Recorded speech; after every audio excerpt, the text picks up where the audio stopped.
दमोह जिला मुख्यालय से 27 किलोमीटर दूर दमोह छतरपुर मार्ग पर भकायन गांव में इमला वाले हनुमान जी का प्रसिद्ध मंदिर है। वहां 5 मंगलवार हाजिरी लगाने से मनोकामना पूर्ण होती है और मनोकामना पूर्ण करने के लिए कपूर आरती की परंपरा है।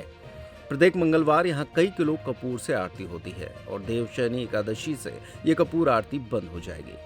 जब देव उठनी एकादशी आएगी उसके बाद आरती का क्रम फिर से शुरू होगा। मंगलवार 16 जुलाई को यहां पर आखिरी आरती हुई। बताया जा रहा है कि एक दिव्य स्थान है जहां इमला वाले हनुमान विराजमान है और मंदिर लोगों की आस्था का प्रमुख केंद्र है। साल भर यहां पर भक्तों का आना जाना लगा रहता है। मंगलवार और शनिवार को भगवान को झंडा और चोला चढ़ाने की परंपरा है। इस स्थान की ऐसी मान्यता है कि 5 मंगलवार यहां पर हाजिरी लगाने से सभी मनोकामनाएं पूर्ण होती हैं। कहा जाता है कि ये प्रतिभा 250 साल पुरानी है। गांव के बड़े बुजुर्ग बताते हैं कि यहाँ पहले शमशान घाट हुआ करता था, जहाँ बड़ी संख्या में खजूर और इमली के पेड़ थे। एक संत महाजन दास यहाँ आए, उन्होंने रात्रि विश्राम किया। तब उन्हें सपना आया कि यहाँ हनुमान जी की मूर्ति है। सुबह होते ही संत ने यह बात ग्रामीणों को बताई और इमली के पेड़ के नीचे खुदाई करने पर हनुमान जी की प्रतिमा निकली, जिसे यहाँ विराजमान किया गया और तभी से ये स्थान इमला वाले हनुमान मंदिर के रूप में पहचाना जाने लगा। इस स्थान के बारे में एक और किंवदंती है कि यहाँ माफीदार के यहाँ एक पुत्र ने जन्म लिया जिसके पैर पीछे थे। तब उसने हनुमान जी से विनती की कि उसके बेटे के पैर सीधे हो जाएं। जैसे ही माफीदार घर पहुंचा, उसके बेटे के पैर सीधे मिले। तभी से ये स्थान चमत्कारी स्थान माना जाने लगा। इसके बाद यहाँ भजन कीर्तन, सुंदरकांड और कपूर आरती शुरू हो गई। मंदिर के पुजारी सत्यम गौतम ने बताया कि देव उठनी एकादशी से लेकर देवशयनी एकादशी तक यहाँ हनुमान जी की विशेष कपूर आरती होती है। ये क्रम पिछले 110 वर्षों से लगातार चल रहा है।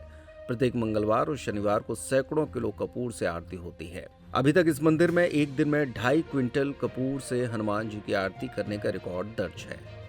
कपूर आरती इसलिए की जाती है कि जब हनुमान जी महाराज इमला के पेड़ में से आज के 150-200 वर्ष पहले प्रकट हुए, यहाँ एक माफीदार करके मालगुजार थे।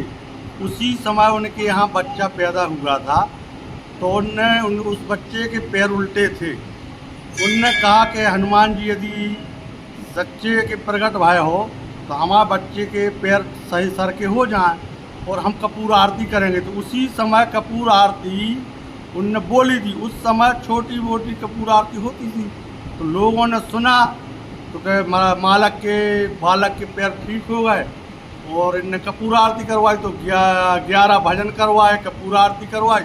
उसी समय से जो यहाँ हनुमान जी की यहाँ मन्नत मांगता है उसकी पूर्ण होती है। उसके उपरांत वो मन्नत के उपलक्ष्य में कपूर आरती करवाता है। 350, 500, 1100, 2100, 5000 तक का प्रावधान है। कपूर आरती होती है, 11 भजन होते हैं, हरे राम का कीर्तन का मंत्र का जाप चलता है। मंगलवार शनिवार को सुंदरकांड का पाठ होता है और देव उठनी 11 से ये कपूर आरती प्रारंभ होती है। देवशयनी 11 तक कपूर आरती का कार्यक्रम चलता है और आज आखिरी आषाढ़ सुदी का मंगल है और आज कपूर आरती समापन होगी। 4 माह बाद प्रारंभ होगी।